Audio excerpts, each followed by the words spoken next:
Hi, my name's Omar Hussain. I'm a core surgical trainee. A topic that comes up time and time again in both exams and clinical practice is analgesia, which painkillers to use and when. Today we're going to try and summarise all of that in a one-page summary handout. We've got 6 minutes to do it. Here goes. So, as we start, there's 3 important things I want you to remember. First, look for the cause of the pain. If a nurse is calling you because a patient has increasing pain in their leg after a tibial fracture, then you need to stop and reconsider. The cause could be compartment syndrome, for example. The second is that patients with injuries typically have a baseline level of pain, and then they have something called breakthrough pain. You need to address both of these. The third is something called the WHO ladder. It's an escalation plan for these patients, and essentially you start off on paracetamol plus or minus an NSAID. You then move up to your weaker opioids with the others, and then you can add in your stronger opioids.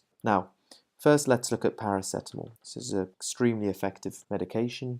No one really knows how it works, but it probably acts centrally. You should be cautious in patients that are less than 40 kilograms and half the dose, and those with hepatic impairment. Typically, the tablets come as 500 milligram tablets to 1 gram, so that would be 2 tablets. The typical dose is QDS, or 4 times a day, and the oral is equal to the IV dose. Now remember, paracetamol is an analgesic as well as being an antipyrexial, so you can use it to treat fevers. Now, as we move on to NSAIDs, again, caution with NSAIDs, especially in asthmatics, those with renal failure, heart failure, or previous GI bleeds. The most commonly used is ibuprofen. Remember, these are COX inhibitors. The COX enzymes are involved in arachidonic acid metabolism. Typically, these come in 200 or 400 milligram tablets, and it's usually 3 times a day, or TDS. They're oral.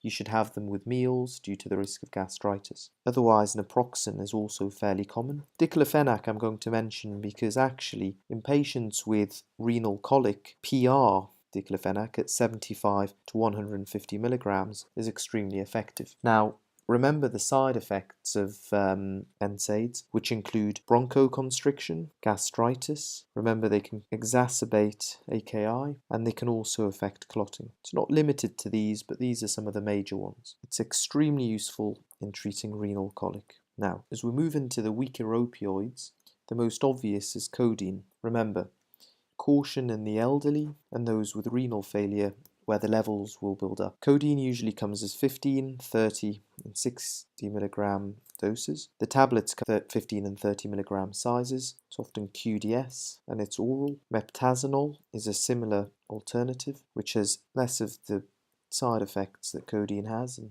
can be used in the elderly. Tramadol, which is extremely effective in surgical patients. It's typically 50 to 100 milligrams. Again, QDS, oral or IV. Tramadol can be classed as a moderate opioid, and as we move into the stronger opioids, we look at morphine.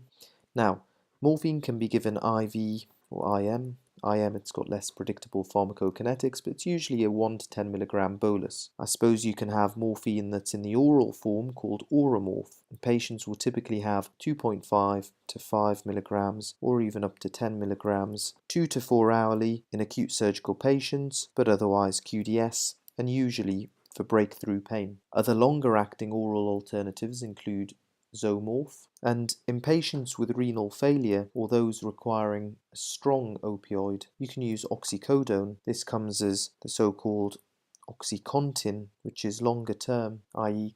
works over 12 hours. You can start off with 5 to 10 milligrams BD or Oxynorm, which is the instant release version and is similar to Oromorph above. Now remember, the side effects of opioids include CNS depression, respiratory depression, constipation, hypotension, and pruritus. It's reversed with naloxone, and remember this has a short half-life, and therefore after the initial boluses, you have to set up an infusion. Now, after opioids, you think about more targeted therapy. You might need patient-controlled analgesia where a patient self-administers boluses of usually an opioid.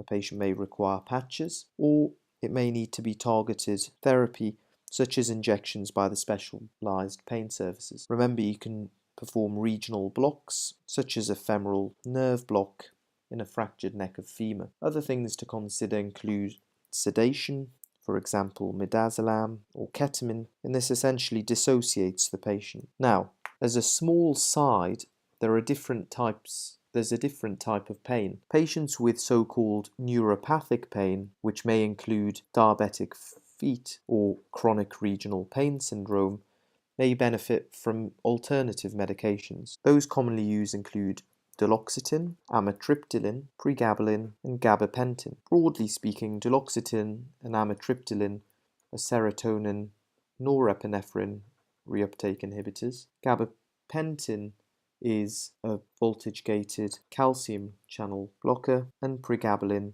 is a GABA analog. So that's analgesia in one page, a brief overview of what you needed to know. If you enjoyed what we did, please subscribe. Thank you for watching.